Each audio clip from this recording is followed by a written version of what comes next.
Nothing like a good yo to quiet a crowd down. Good afternoon, everybody, and welcome to the Transportation Committee meeting of March 25th, 2015. I am Councilmember Mike Bonin, the chair of the committee. I am joined by my colleague, Councilmember Paul Koretz. We'll be joined by a few of our other colleagues later. Let me begin this meeting, as is my custom, with our multimodal roll call. And first of all, let me ask, who went to Cicla Via? What, only 3 hands? 4 hands? All right, well, when Mr. Krikorian comes, okay, thank you, Mr. Flores. Only 5 or 6 hands for Cicla Via. Check out Cicla Via if you can. It is an amazing event. Shows you an entirely different way of seeing Los Angeles.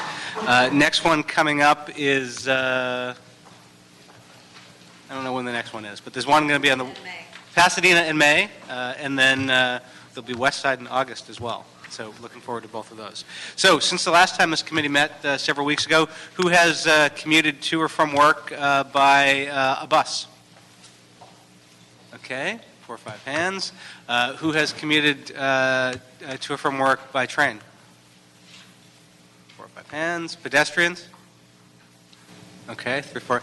I'll make a special modification to my usual multimodal roll call. Who has commuted to work by taxi? Who's driven a taxi? All right. Well, okay, that wraps up multimodal roll call. Once another of my colleagues gets here, we'll determine which items are going to go on consent. I will notify folks, though, that it is my intention, at the request of the Department of Transportation, to continue until our next meeting, which will be April 22nd, items 10 and 11, the car share items. So I am going to start at this point. We have a huge number of general public comment cards, and I will start with the general public comment cards, which will be 1 minute each, and those will begin with Kyle Plank, William Portillo, Catlin Salazar, and Paul Pearson. The 4 of you can come up to the table.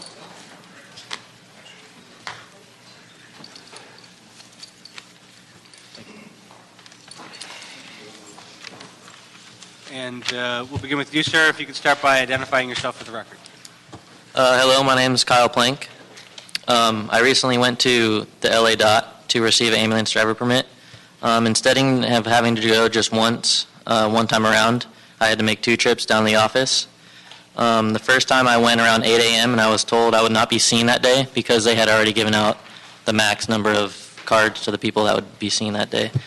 So the next day I woke up at 3 a.m. and got to the DOT at around 4:15. I was number 16 in line at that time in the morning, and I had to wait till 6 to even get a number. And then after that I was told to come back and wait, or to come back when they opened.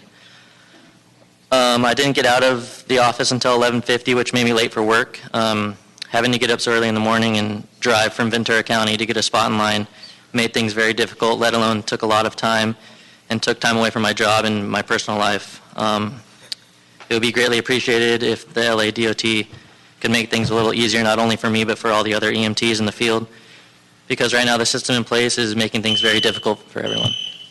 Thank you. Hello, everyone. My name is William Portillo. I recently changed EMT companies, so I had to visit the LA DOT office for a new permit. The first day I went to turn in my application, I showed up around 12, thinking that they were going to be done with lunch and I'd be able to come in. Only 8 people were seen after they came from lunch, and I was told at 2:30 just to go home and come back the next day. So that whole day I had to take off of work, and I had to pay for parking as well. The second morning I came in at 5 a.m., had to pay for parking again, waited, and then I didn't even receive a ticket. I waited until 2:15 to be seen and was the third to last person. And I just don't see how it makes any sense to show up at 5 a.m. to leave at 2:15. Something just needs to be done to help the process be more efficient. It's going to benefit every EMT and their companies. Thank you. Hello, and thank you for the opportunity to speak in front of you guys today.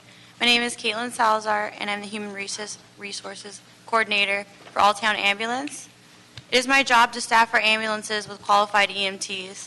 The recent staffing issue at the DOT has made my job very difficult.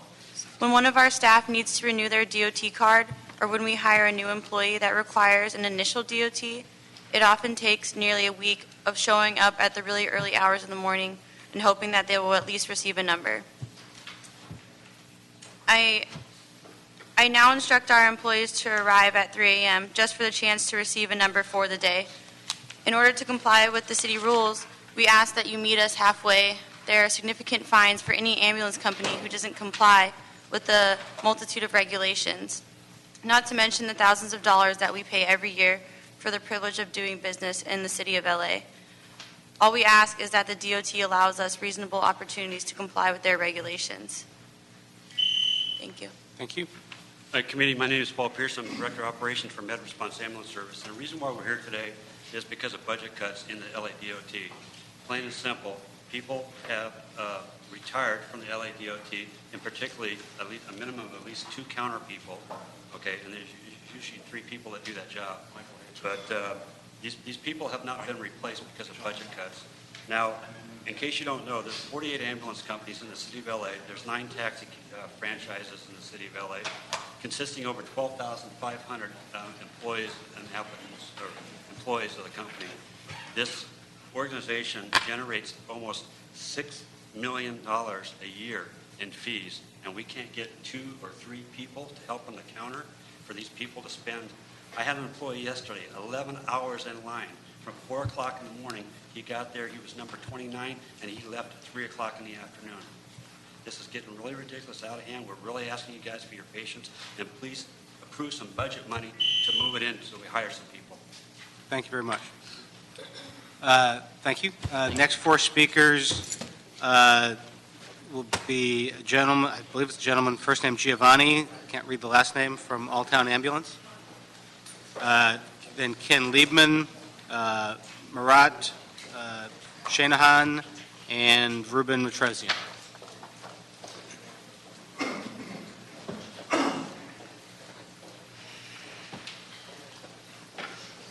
Go ahead, sir, if you could start by identifying yourself. My name is Giovanni Sciarella. I'm the general manager for Alltown Ambulance, and we're based in Panorama City. Not to just reiterate some of the problems that we faced, you heard from some of my employees about the difficulties they face trying to get their DOT certificates, but as a company, it's very difficult for us as well to do business, to keep our ambulances staffed with qualified people and permitted with the right licenses. This agency in the past has levied very, very heavy fines against companies who do not comply, upwards of $400,000 in the last 12 months that has occurred. So all I would ask is that we need to comply with the laws. The agency needs to be able to provide us the ability to comply with those laws. And I just, it's very frustrating to be running a small business in this town so heavily burdened by regulations and not even be able to comply because of shortcomings of staff. That's all I have to say. Thank you very much. Thank you. Yes, sir. Good afternoon. My name is Ken Liebman. I'm the general manager for the Los Angeles County operations of American Medical Response. I'm also here on behalf of the Los Angeles County Ambulance Association. With respect to not reiterating all the other comments, I myself have about 50 employees who could be in here today and tell you the same stories you just heard. For those of us that pay our employees to go get licensed and take the time to do that process, it does become a financial burden for us to do that. The other significant piece of this equation is at some point in time when those of us start taking our employees off the road because we can't get them permitted, there will be a backlog of patients that will need to be transported from hospital to hospital.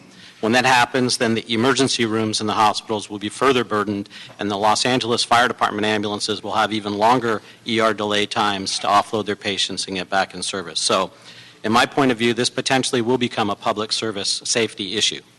Thank you. Thank you. Good morning. Actually, good afternoon. My name is Marat Schenkman, Executive Director, California Medical Transportation Association.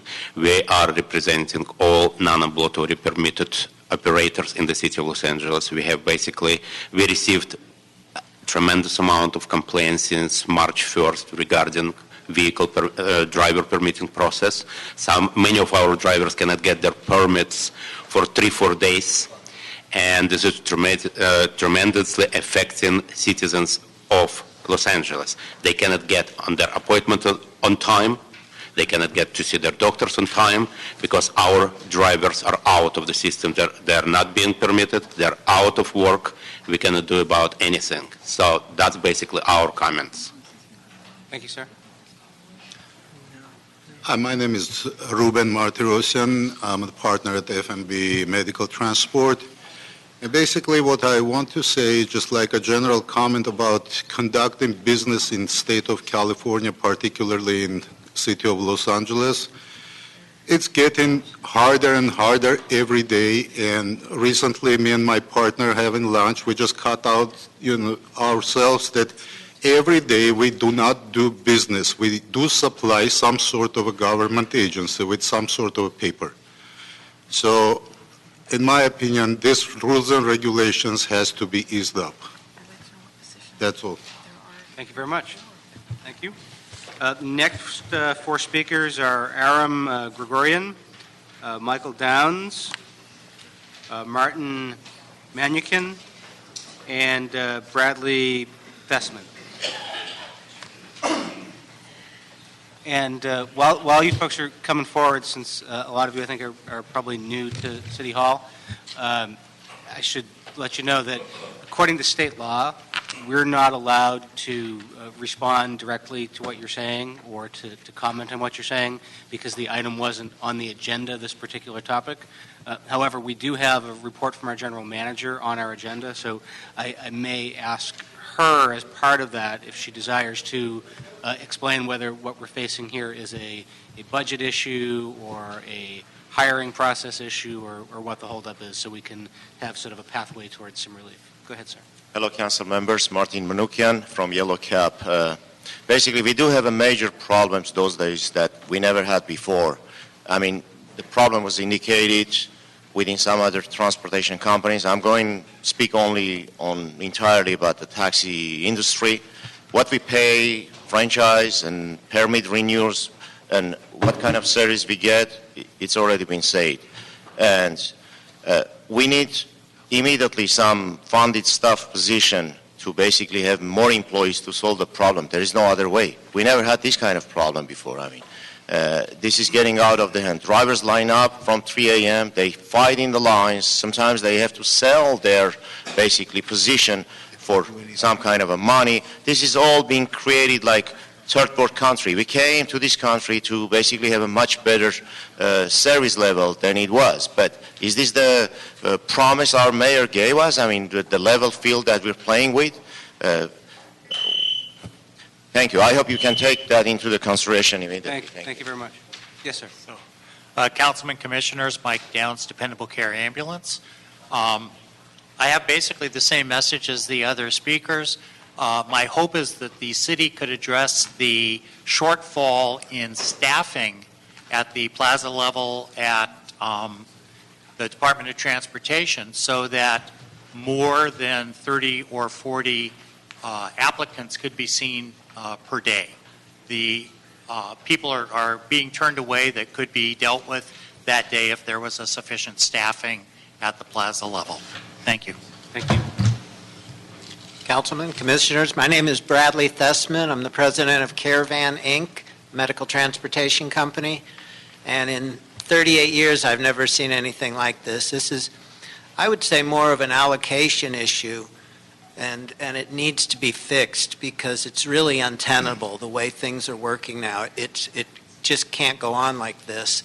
And it will and has affected our service with drivers waiting in line for hours and hours and unable to even get their permits. So I hope this is addressed, and I hope that it's addressed very quickly, because this is just a recent change. I guess it just started at the beginning of this month. So we're looking for your help here. Thank you. Thanks. Good afternoon. My name is Aram Grigorian, Old Town Transport, Inc. I have same issues in our company, like all others. On top of that, because we are not able to get the driver's permit on time, so we are not able to inspect our vehicles. That's another issue created for us. We have 4 vehicles, new vehicles. We pay payments and insurances. It's been a month and a half. We are not able to operate those vehicles.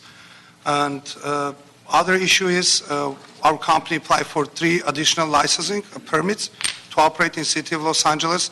Recently, I spoke with Mr. Zoltash, and I've been told it might take a year with the same issue because budget deficit, and they don't have enough employees to cover all this. That's all, and just please help us out to run our businesses. Thank you very much. Thank you. Before I continue with the remainder of the public comment cards, I just want to note we've been joined by my colleagues, Mr. Krikorian and Mr. Labange. So at this point, I'd like to take care of a little bit of housekeeping. Colleagues, it was going to be my recommendation to move on consent items 2 through 5 and 8. Would anybody okay with that, or would they like to? Oh, I'm sorry, we have a speaker's card on 5, so that would be items 2, 3, 4, and 8. Good with me. 8? And 8 or not? Mr. Labange, you okay with that? I'm good, Mr. Chair. Thank you so much. Mr. Fritz? Hey. Okay. In fact, I'm also going to suggest, since it's an item in my district that I've looked at and I'm okay with it, item number 7 as well, unless anybody... I had questions about that. No, I'm kidding you. Can we make it 13 months instead of 14? Mr. Chair, just one thing I just want to add on that, a friendly amendment, that also that the department look to other surrounding cities for this type of agreement, because when the big water lines could go through other cities, our water lines, MWDs, when the big MWD line broke on Sunset Boulevard, it was difficult for our traffic officers to go into West Hollywood because there's no agreement. So if you could, whatever is this, Madam CLA, I think there's 21 cities that are adjacent to Los Angeles. If you could look at that, so there could be some blanket thing. This is a good idea, Mike, on your leadership. So you got it. So, you know what I'm saying. So moving on consent, items 2, 3, 4, 7, and 8. And then at DOT's request, continuing to our next meeting, the car share items 10 and 11. And instead of being a friendly amendment, maybe the CLA could understand what I'm saying, correct? Yeah. And then come up with something that the committee could help facilitate. Excellent. All right. So we will then return to the remainder of the general public comment cards. General public comment will close after these cards here. I won't be taking any more cards. Wait, let me go this way. So we have, I believe, 7 more cards. Saeed Rahman, Shant Gazeri, Michael, I can't really read your last name, Giles, perhaps, from United Taxi, and Kathy Dunn. Hey, is Santa Monica paying us?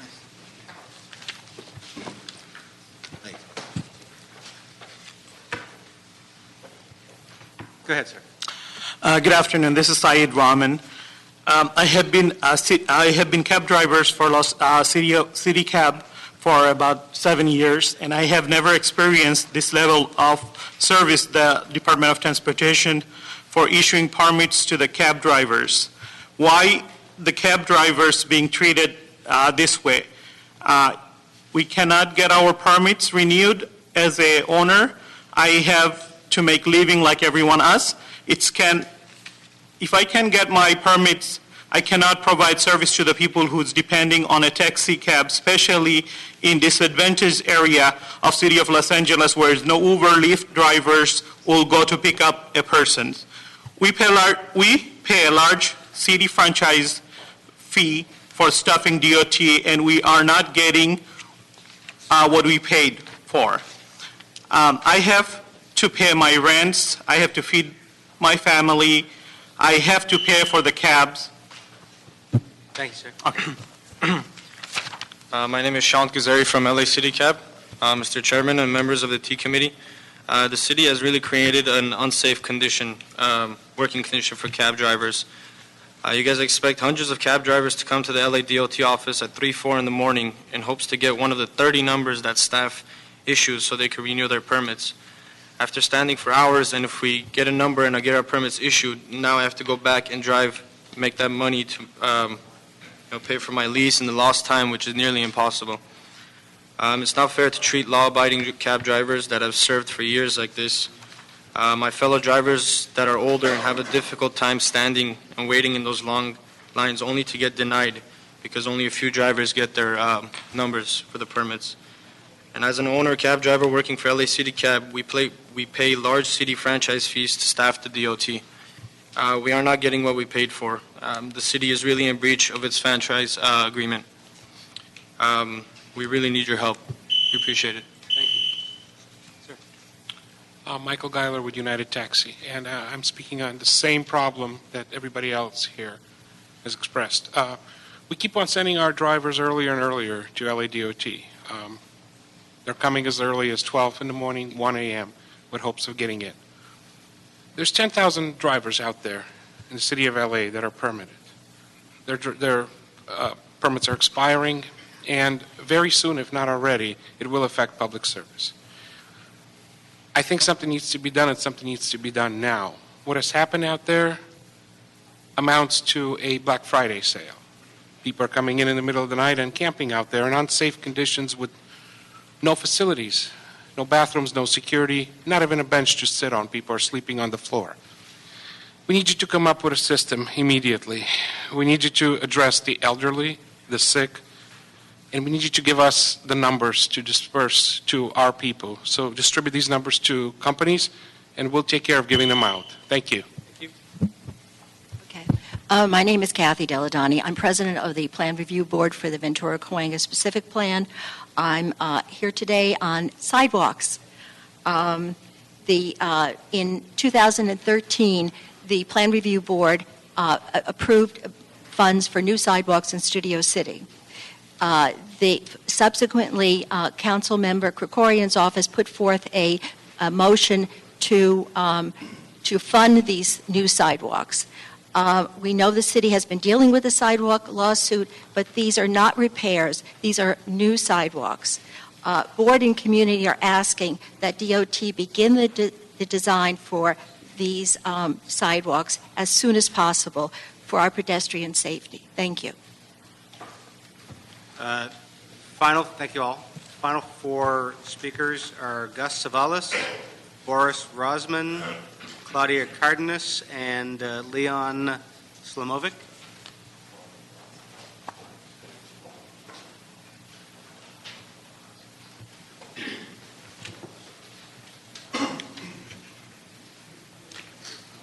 You may begin.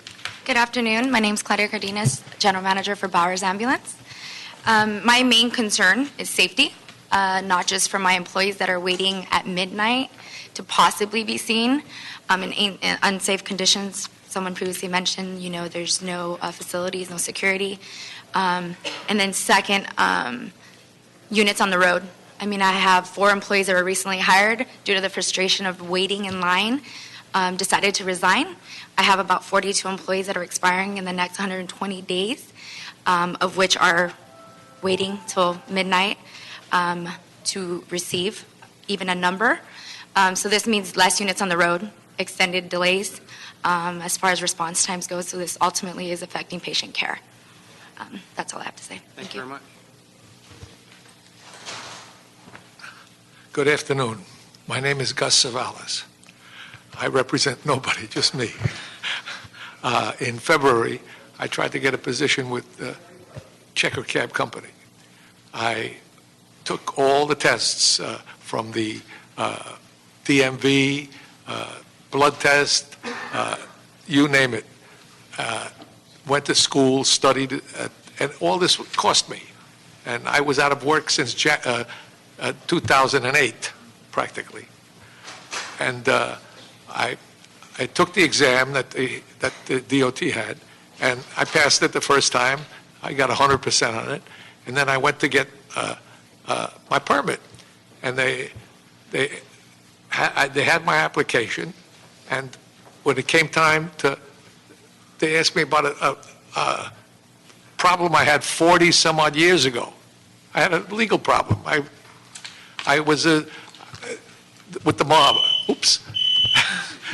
I can't finish, but I just want to... We got that report. We got that report right here. And they're going to make a movie after it. There's been a movie, believe me. I did 3 pictures, one this way, one that way, and one that way. In the interest, sir, of preserving your reputation, if you'd like to add one sentence so that your last sentence isn't, I was in the mob, if you'd like to add. Yeah, after all of that, they denied me because of a law, a new law that they put into the DOT. And it was, I mean, I never heard of anything 40 years old. That's the last problem I ever had. I swore when I left. Thank you. I would never do this again, ever. Football, you're ahead. Anyway, thank you. I feel like I've been hosed, or had. Go ahead. I like the three. You may go ahead. Governor, I don't think anybody can match the previous speaker. The issue that's been brought up to Can you just state your name for the record? Leon Slomovic was partly addressed at the Taxi Cab Commission. I understand the Department of Transportation letting 2 employees for 60 days to give Department of Transportation time to fully staff the positions. And I understand this is not an agendized item, so you're sort of limited as far as what you can do. I urge you to find a way, and there always is a way procedurally to move any item as quickly as possible, perhaps relax the rules that require fines for late filing, or make some sort of other adjustments, and to move on it as quickly as possible rather than going through normal steps that could take months to implement. Thank you very much. My name is Boris Rozman. I'm with the taxi industry for 26 years. And I'm here because of this gentleman, Mr. Savas. I was shocked because I'm the one who accepted his application. And I'm the one who was helping him to go through this hassle between drug test and DOT and all this hassle that he went through. And when he was denied application, after he was charged for application, it's become obvious that it reminds me of the country which I came from. And I'm from Belarus, if anybody knows what is it. And it comes to the point that the system which been used today to grant the drivers permits has to be simplified, guys. We have to do something in the 21st century. We are still in 19 probably, and it's not acceptable for a city like Los Angeles. We are better like this. I'm sorry. Thank you very much. Thank you all. Thank you. And I want to thank all of you who came down on this issue for alerting us to the situation. As I said, we can't respond directly today because it's not an agendized item, but I was unaware of most of what you brought to our attention today, and I appreciate that. Mr. Chair, could we ask the CLA to put it on the next agenda if it's okay with you? Yes, I was actually going to do that. I was going to wait to the general manager perhaps give us some background on this. But with that, we'll go to item number 1, general manager's report. Item number 1 is the LADOT General Manager present verbal report relative to the status of the department's ongoing projects, programs, and recognition of LADOT employees for outstanding service. Right. So before we do the staff recognition, maybe I'll just give you an update. So in November, the staff lost a couple of positions in the that work on the counter there, processing the permits. There are some complications with filling those positions immediately. We have a request into the CAO to unfreeze a couple of positions, which will allow us to certify the list that we have and backfill. In the meantime, we have moved staff from other parts of the department to go down and get trained on the counter to hopefully provide some relief in the next couple of weeks. They're being trained this week, is my understanding, and we'll be able to fill in next week. With regards to the number system, what we were encountering was a situation where folks were standing in line for days and not getting seen. And it was contributing to a pretty stressful work environment for the permit counter staff who are there, trying to do the best they can, get through, they're sort of jumping around on one foot with one hand tied behind their back, trying to get through these. And so, we went to that system so that by the time the counter opens, whether or not you're going to be seen that day. And if you're not, then you have an opportunity to sort of to go back and have your day and work. This topic has been before both the Transportation Commission and the Taxi Commission. We are bringing a recommendation back to the Taxi Commission regarding specifically administrative changes that we can make to either relax enforcement or allow permits to be good for longer than 1 year to hopefully reduce the backlog that we have there. Related to the budget, I've mentioned before that the department faces a pretty dire situation in terms of succession planning. By middle of 2018, a full 48% of the department will either be vacant or eligible to retire, and the investigators, the taxi investigators and the administrative staff are hit particularly hard. For those groups, the numbers are more like 80 to 90% of them that will be eligible to retire or where we will have vacancies. So we're looking for some help in this budget to address that situation.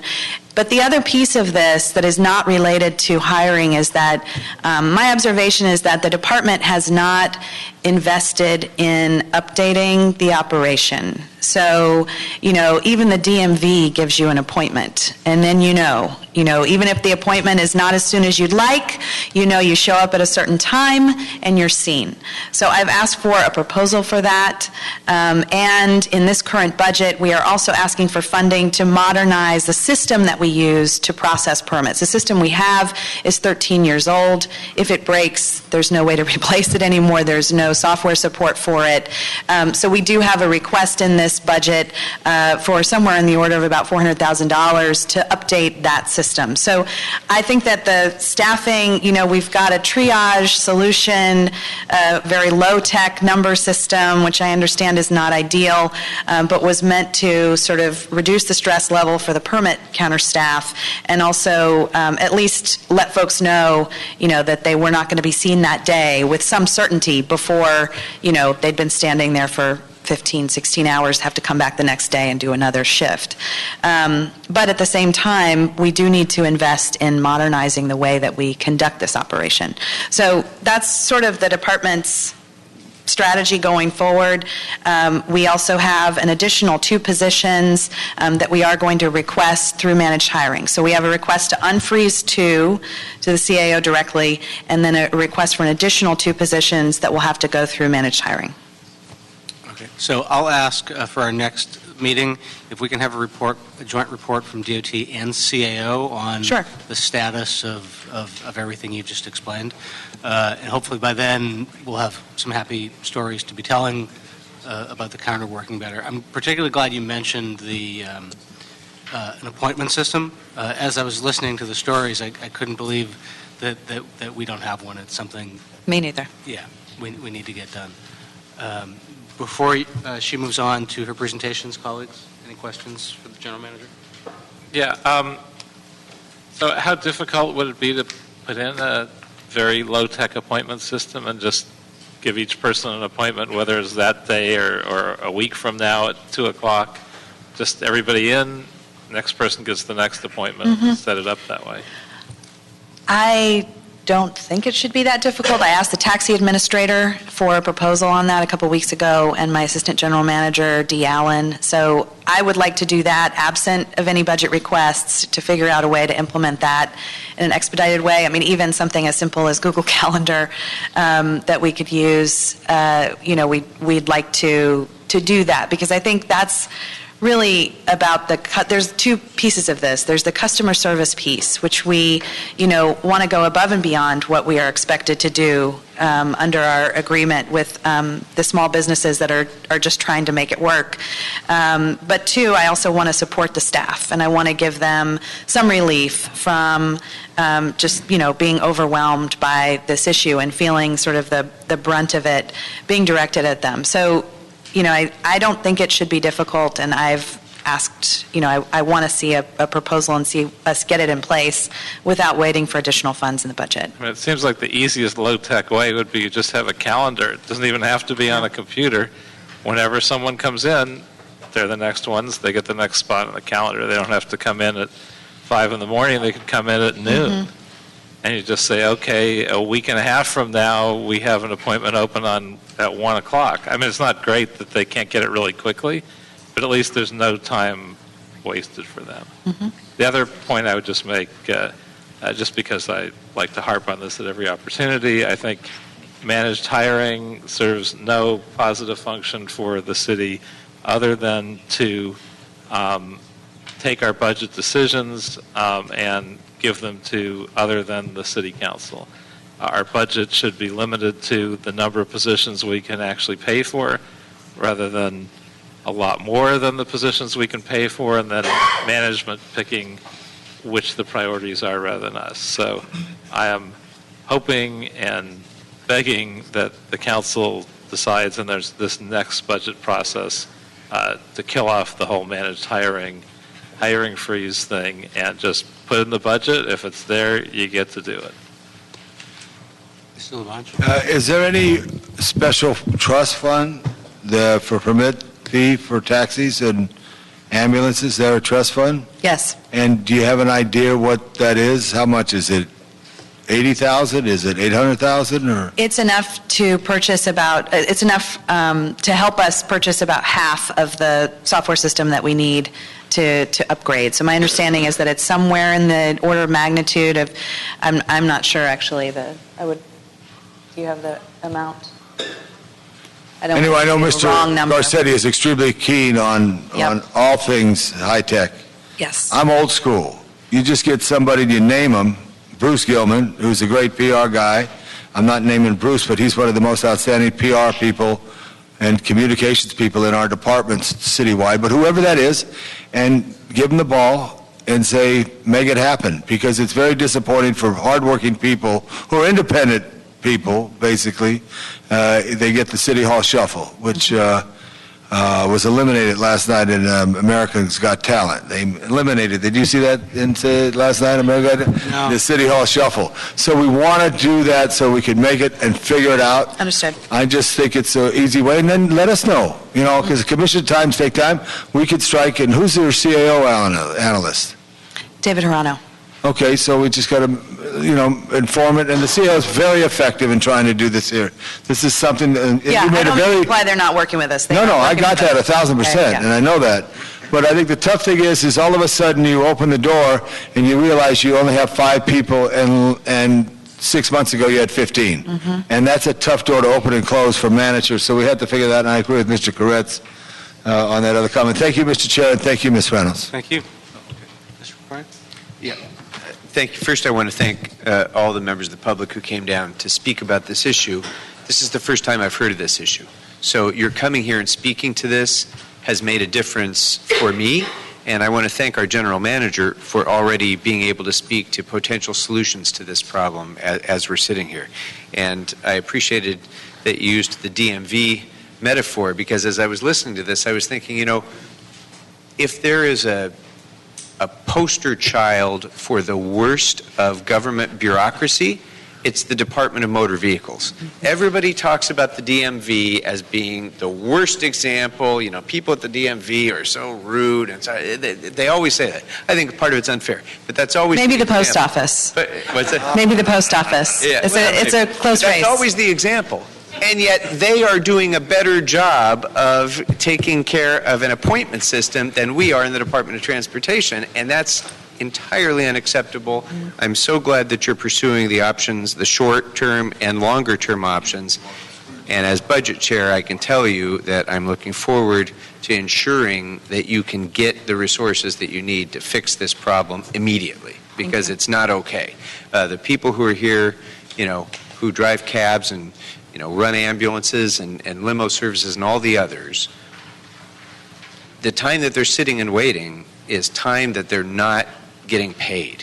It's time that they're, away from the very few hours that they have to spend off the job with their family or otherwise. And so we must get this fixed immediately, and it sounds like you already have a plan in place to do that.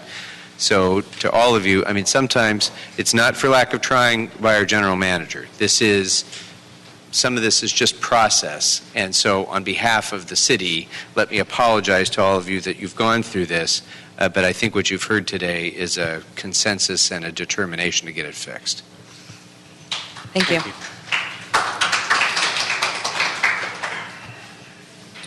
All right. Oh, I'm sorry, Mr. Chair. One more thing before you.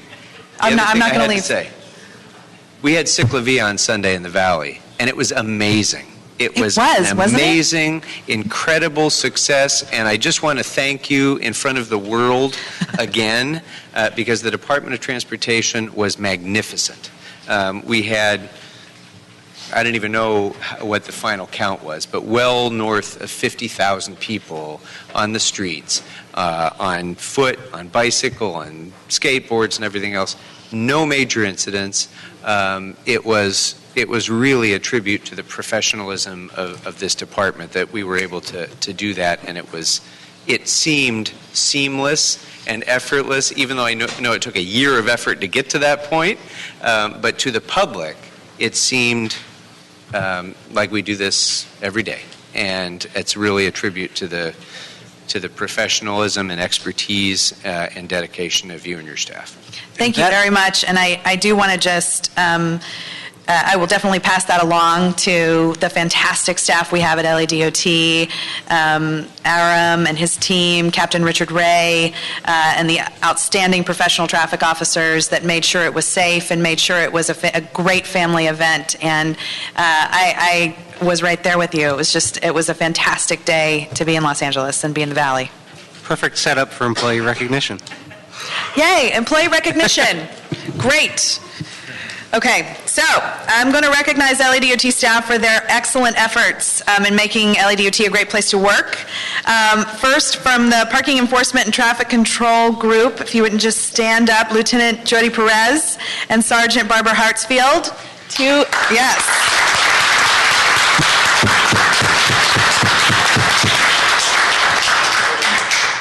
They are two exceptional employees assigned to the training division.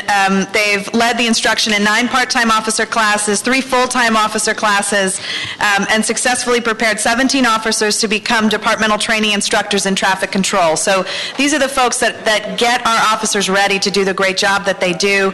They each possess a passion for teaching and have been great ambassadors for the city by providing training in traffic control to other agencies, including Beverly Hills, California State University, and Metro Security. So I just want to thank them, and they're just outstanding, and they do great work for the department. Thank you, ladies.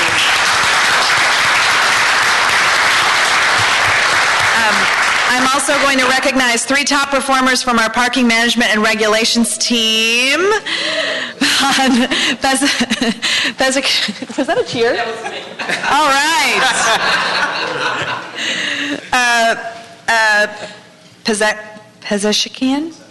Pezeshkian, thank you. Transportation engineer, successfully overseeing the installation of EV chargers, electric vehicle chargers in the city's parking facilities, and managing the construction of the Blossom Plaza's 175-space public parking in the heart of Chinatown. Richard Chu in the parking meter division provides engineering and system support to the city's 34,000 single-space meters and 380 pay stations. And Anita Tang, who's not here today, she's in an all-day training, oversees a $50 million contract that generates over $160 million in annual revenue while investigating and responding to hundreds of contested parking citations every month. So each of these mentors lead their staff to ensure that their goals and benchmarks are achieved, and we're very, very proud to have them on staff.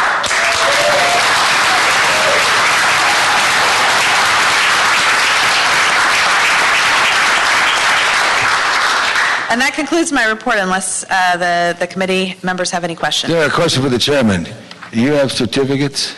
We're going to start doing certificates. Good, because they give citations that no one wants, but you give them citations that they would love. They all receive certificates, and they get their pictures professionally taken and up in the front lobby of LADOT. Super, thank you. Great. Yeah. Thank you. Thanks, Mike. Thank you. Thanks very much, all of you, for everything you do every day. Thank you.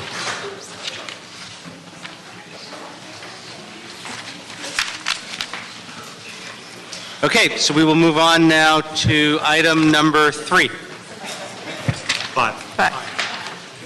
Item number 5. Thank you, Mr. Item number 5 is a Blumenfeld bond in motion instructing DOT and the City Planning Department in conjunction with CLA and City Attorney to report with recommendations for satisfying the Warner Center 2035 plans transportation demand management requirement, including an analysis of whether to continue the existing Warner Center Transportation Management Organization. Is there staff here on this item?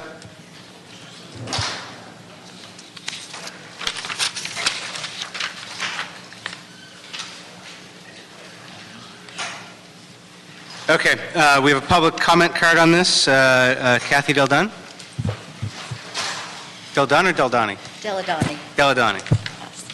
My apologies. Okay. Kathy Deladani, President of the Plan Review Board for the Ventura Cahuenga Specific Plan.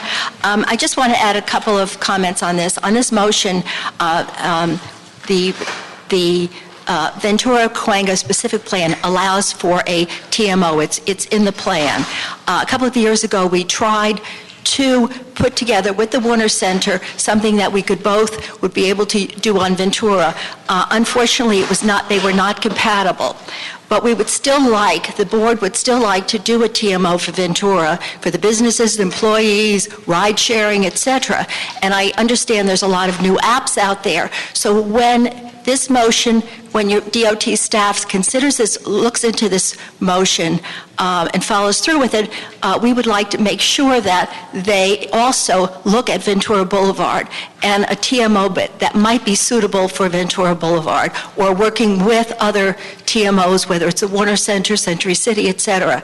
But we would certainly like to get this off the ground. Thank you. Thank you very much. So, colleagues, this motion was a request by Mr. Blumenfield for a report back from DOT, planning, and a number of different agencies on options to fulfill the Warner Center 2035 plan transportation management requirements and recommendations on whether to continue the current TMO. So it's simply a request for report back. Do we have a motion to approve? So moved. Second? All right. Without objection, that's the recommendation of the committee, which brings us to item number 6.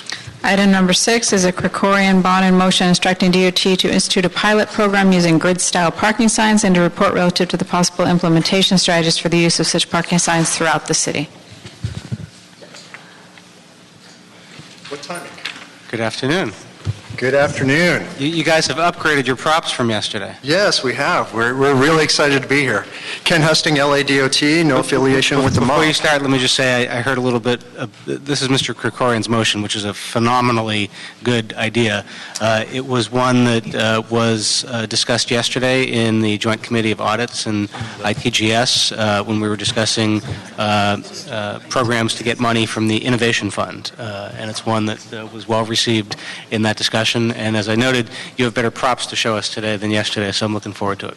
Yes. And just to carry over from what you said, the Innovation Fund is looking to fund what we're calling Phase 2. And so what Krikorian's motion, we've dubbed Mr. Krikorian. Councilmember Krikorian. Thank you very much, Councilmember. Got one-upping you. Thank you, Mr. Barnes. Thank you very much. Thank you very much, too. We're actually calling Phase 1. And so just to give you a little bit of background, DOT actually initiated an effort as far as trying to go ahead and improve the parking signage back in December 2013. So we've bounced around a lot of ideas, and really the core team of this effort has been two of my outstanding employees, and that's Sandip Soni, he's sitting right next to me, and Armin Kamishian, who is over sitting in the audience. And so I just want to acknowledge the effort of those individuals who have been working not only during their working time, but also taking work home to go ahead and contribute to this effort. And so they've done a great job. So in December 2013, we were coming up with different ideas of how we could go ahead and reform the parking signs. And so we came up with, I want to say, about 13 different designs. And there's a couple that floated to the top. And we presented these to the mayor's office back in July 2014, and we're receiving direction on how to move forward. And then, thank goodness, we got the motion from Councilmember Krikorian that actually accelerated everything. And we're now at the point of where we believe that we have a final product that we could go ahead and start posting this spring, 2015. So the one thing I want to talk about is We have a phase 1 and a phase 2, and really the phase 1 is what we're calling a supplemental sign, and that's what we're going to be showing to you. Matter of fact, let's just show them the signs right now. So this is the type of sign that Councilmember Krikorian introduced in his motion, and that's more of a grid style or bar graph that was similar to a concept that was proposed by a graphics designer. We had to go ahead and modify it to go ahead and make it address, or for it to be able to address the different considerations and different parking prohibitions in downtown as well as throughout the city. Now, with the sign being supplemental, and I just want to distinguish between supplemental and regulatory. So supplemental means that a sign's going to be posted in addition to the existing regulatory signs. And the reason we have that is because a regulatory sign actually has to go before what's called the California Traffic Control Devices Committee and get approved by them before it gets recommended to the state for adoption. And that can take about, I'd say anywhere from about 9 to 12 months. So with a supplemental sign, we could go ahead and post that now. And by the way, we actually did approach the California Traffic Control Devices Committee to get their comments and blessing to move forward with experimentation on this. And they were extremely enthusiastic. They offered some great comments, which we've incorporated into a sign. And with this, we could go ahead and post these signs now, and we're proposing to do so in downtown Los Angeles, but we're considering expanding the pilot to other areas of the city. And we are hoping to go ahead and move forward with a pilot between 2nd and 9th Streets on Spring and Main. Now, the reason... Can I ask you how you chose downtown as a pilot? Yes. So the reason that we selected downtown was a couple different reasons. One was the complexity of the parking restrictions that are inherent to downtown. Hollywood also has some of the most complex parking restrictions. And then also because of the proximity to City Hall and LADOT headquarters, so that we could go ahead and get exposure to the council members, the mayor's office, as well as the different engineers that work within LADOT to get the feedback. And also, personally, my staff is going to be going out there and conducting field polls as far as how people feel about it. And we're also going to be incorporating into the sign URL so that people can go ahead and go online and give their feedback. I appreciate that rationale. I just want to say for the record, I get kind of frustrated with DOT piloting, it seems like everything downtown. There's 15 council districts in the city. There's 90 or so different neighborhood council areas. And I think there's a real hunger from various parts of the city to be part of experimentation and progressive change. And I really want to implore the department to realize that there's forward-thinking folks outside of downtown Los Angeles. And this is the kind of stuff that we should be trying in different neighborhoods and not just downtown at the urban core. And we have that opportunity with Phase 2, and like I said, we can continue to expand this pilot just beyond downtown. Again, we're looking at parking restriction complexity, and the two best candidates were Hollywood and downtown LA. But I completely understand your frustration. So what we have before you is, I want to show the other design. Okay.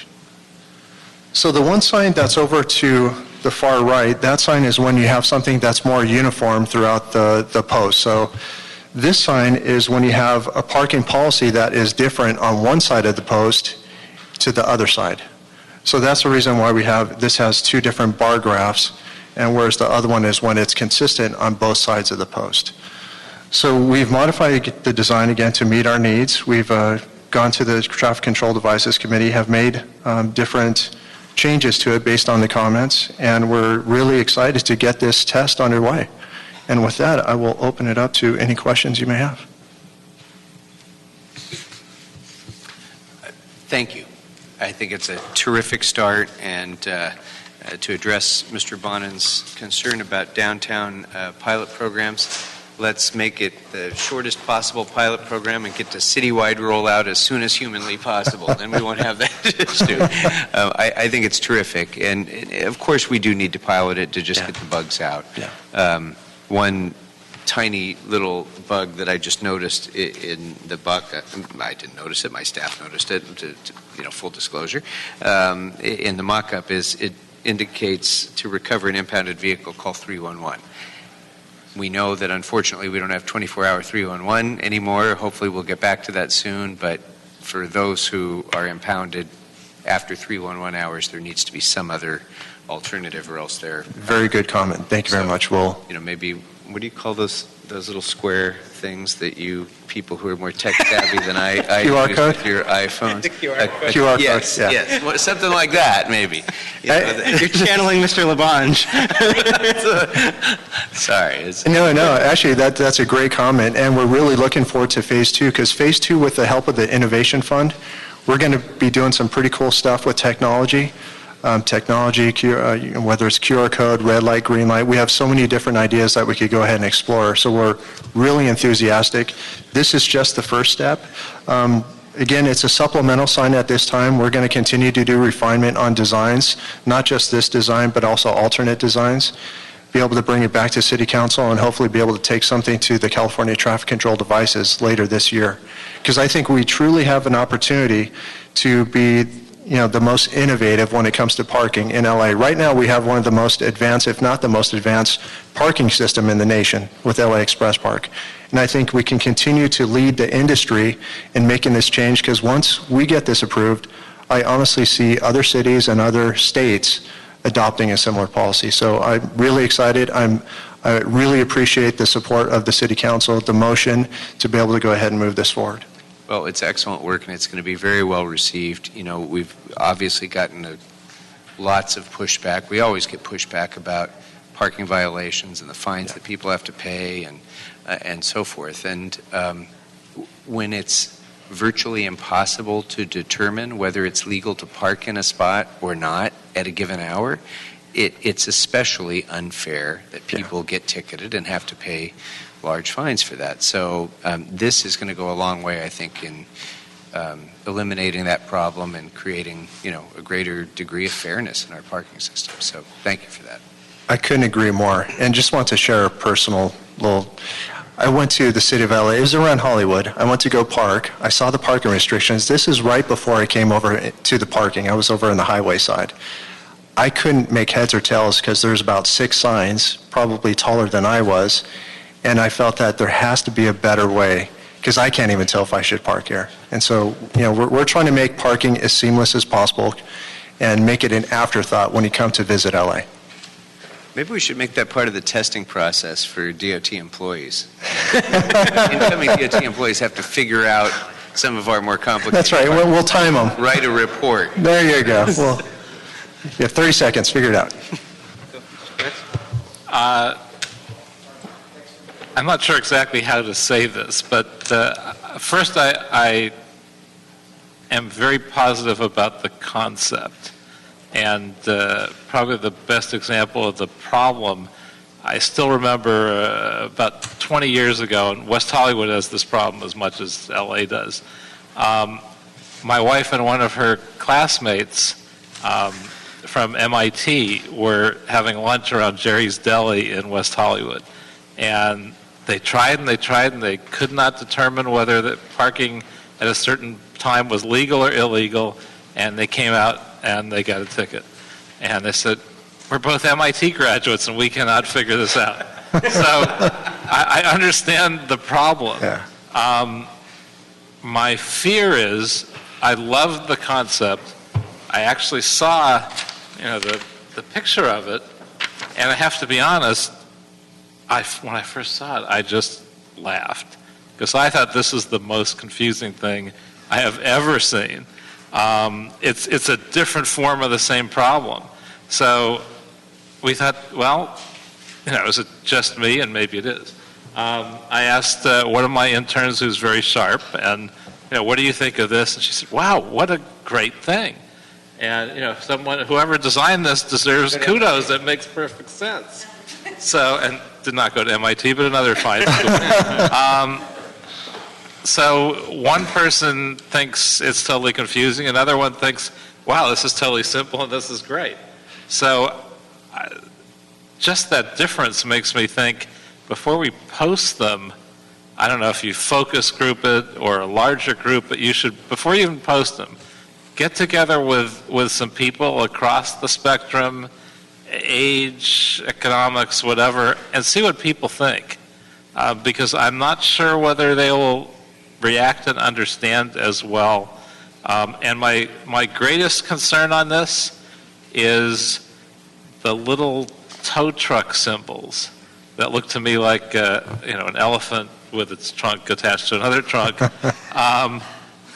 It's really easy to miss almost anything on here, but that's the most dangerous to me. On the current signs, they're at the top, they say tow away. It's pretty obvious if you even look at the sign, you're not going to park there because you're going to get very nervous seeing that it's a tow away. Here, it's so minuscule. I fear we're going to have a lot of cars towed away with that kind of setup. So now it's there at the bottom in tiny, tiny print. On the signs currently where you do tow away, where you see parking guide, which you really want to see, instead it would say tow away in red. Yeah. So I fear that no one will realize that this is a tow away. They may figure out what the parking is. They may violate the parking, thinking, well, I'm not sure, and no big deal if I violate it, and then they'll find their car's gone. And they might even look at the sign and still be confused about why their car is gone. Well, that's very good feedback. Actually, the symbol that's used there now is approved by the California Manual of Uniform Traffic Control Devices, so that we are trying to be as consistent as we can what was accepted by the state. And that's part of the thing with the pilot program, is we actually need to be able to find out, do people actually understand what this is? Is it achieving the goal that we are hoping to achieve? And something else too is we're still going to have the existing regulatory signage, which is actually what's enforceable. This cannot be enforced. This is going to be posted at eye level, so it's going to be more oriented for the pedestrian. So they should be able to go ahead and take a look at the existing signage up above. And if a pedestrian comes up to it, they could get as close as they want. They could see it. To answer the focus group, we actually did do a focus group of many different concepts over at LADOT across different age groups, different professions. And there were a couple concepts that really rise to the top, but I'd say this type of style, which Councilmember Krikorian was suggesting, did actually come to the top as the favored style as far as being able to understand the parking signage. Is it perfect? No. I'm sure that we're going to go ahead and be able to continue to refine it, and we're hoping to do that with the pilot program. Well, and there may be an easy fix to at least one of the points that Mr. Koretz raised, is where you have the little tow truck icon, I think, you could actually just have in white letters TOW, which would make it a little bit clearer to folks. We could. The other thing that Mr. Koretz made an interesting point. Different people learn differently. So the pilot with this next to the regulatory sign will give you a different result than what would happen if this were the only sign. No, absolutely. And that's absolutely. important. Yeah. We also have to monitor when it's the only sign what the And I think it's also, I'm sorry, I think it's also very important that a little bit of education go along with this. So if it does eventually roll out, we're hoping that it does get the press that it deserves so that people can actually understand what the intent is. And with that, I think over time, education will help people understand the sign a little bit better. But really, the feedback that we're going to get initially, I think is going to be crucial in how we move forward. And so we're excited. We think we have the best product that we could right now, but there's always room for improvement. Yeah, another argument in favor of doing a pilot at Hollywood as well, or frankly Venice, is you get a lot of international tourists at either of those areas, and seeing how it is perceived by folks for whom English is not their language would be good as well. And I think that was a motivation when we're moving forward with the design of the sign, because we're trying to get away from the text. Because as you pointed out, many international people come to the city of LA. We're so diversified, and to be able to go ahead and use the symbols, I think we'll go ahead and be able to speak volumes to the many different languages that we have here. So we're trying to simplify as much as possible, but at the same time, we don't want to miss anything. Great. Well, my only thing, I don't want to harp on this, is just, at least with the tow away, find some way to make it bigger, more visible. I think some people will be guided by this because it's there. So if we don't do a good job, we may find we have more accidental violations rather than fewer. And my fear is, at a minimum, you could have more tows than you have now because fewer people will spot the fact they're going to be towed away. So if you can figure out some way to make it simpler and more prominent, I think that would be a positive. And we will go back and we will figure out how to do that. Thank you, Councilmember. Thank you. All right, so that item will be received. Thanks very much. Thank you. So you'd approve the department's recommendations for the pilot and the motion? Yes. Thank you.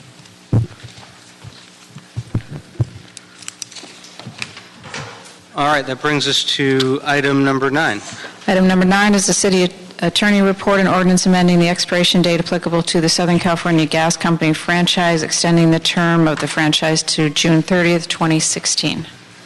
And before you start, Mr. City Attorney, we have one speaker card, Alexandra Nagy. Did I pronounce that correct?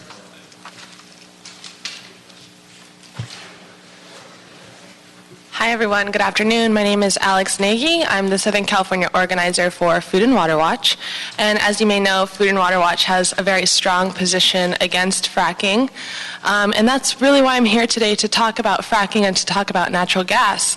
LA City has recently moved off of coal, which is incredible when we're talking about diversifying our portfolio, bringing more renewable energy on the grid. But recent studies have come out that have said natural gas, when we're talking about from production, we're talking about fracking through the pipelines, which we know a study just came out saying that emissions are greater at 52% in our basin. And then in basin refineries, this is dirtier than coal. And so I really want you to consider that. We don't need more 20-year contracts. If anything, we need to go year to year, especially when the market's going to get more volatile, renewables is going to be cheaper, and we need to keep the ratepayer in mind, and we also need to combat climate change.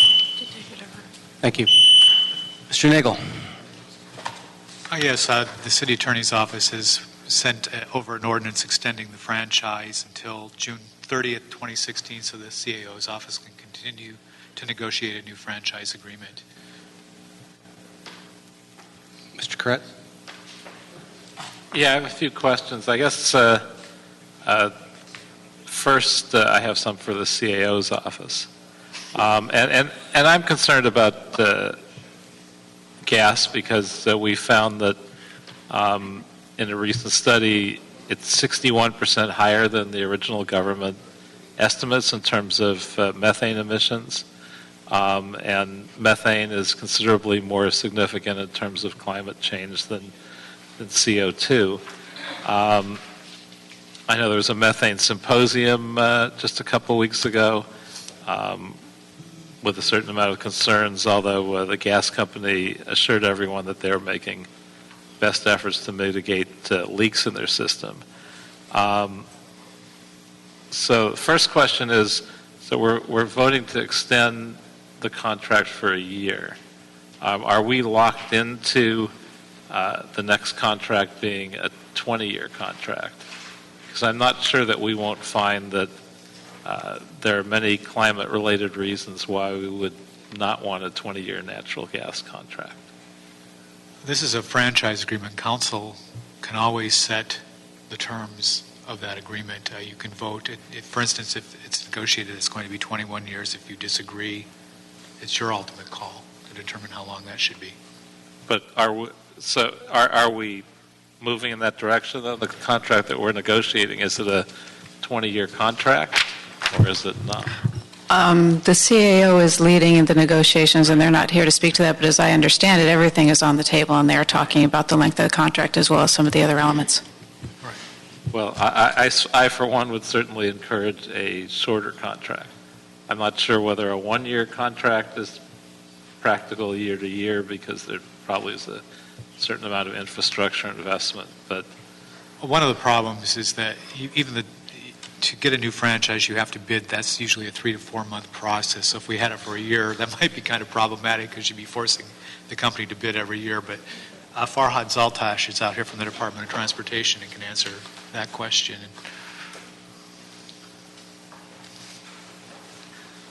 Good afternoon, council members. Farhad Zaltash from the Department of Transportation. My office has been out of the loop during past 3 years from the negotiations. CAO has been leading the negotiation with Southern California Gas Company. But to the extent that I do know, Mr. Koretz, yes, Southern California Gas Company is pursuing a 21-year term. and the city is trying to negotiate a higher percentage of franchise fee for the city. But CAO is the best entity to address your questions as far as where those negotiations are currently. Yeah, I certainly would want to find that out for the future, so hopefully we can have that. We could, if you'd like, Mr. Koretz, I could agendize for a subsequent meeting, since this is just an extension of the existing one while the new one is being negotiated. I could agendize for this meeting a discussion about the negotiations for the contract, some of which we may want to do in closed session or not, depending on the guidance of the city attorney, but I'd be happy to do that. Okay, that would be great. That's a good idea. I know we've talked about having an oil and gas expert on staff to be involved in creating this contract and other such issues. Someone who's an expert in leak mitigation particularly. Do we have anyone on staff yet, or is there any movement towards that happening? We used to have one engineering staff dedicated to processing the franchise agreement in DOT, but we've lost that position. We don't have any technical staff as far as the technical issues. Public Works would be the best to provide type of technical expertise that you need. But as far as franchise agreements in the city, we don't even have that at this point. The city attorney would strongly advise that we hire an outside consultant who's an expert in the area of gas franchises to look at this code section and the code sections that are applicable, because they are old.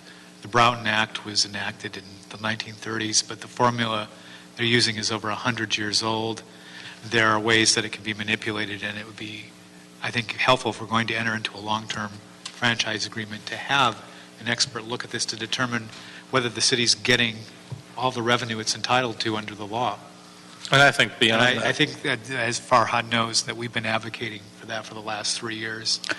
And I would agree with that, but beyond that, I think what we're talking about is an expert in oil and gas production, et cetera. I mean, we have some major issues legislatively, like what kind of controls to put on future fracking in the city of Los Angeles, and I don't think we really have a way to go forward with that legislation because we have no one on staff with the expertise to deal with that. So that's really my question, whether we're looking at getting an expert for both this contract and those legislative issues, and whether any progress is made. Is that correct? Let me just add to that. I'm Dee Allen, DOT.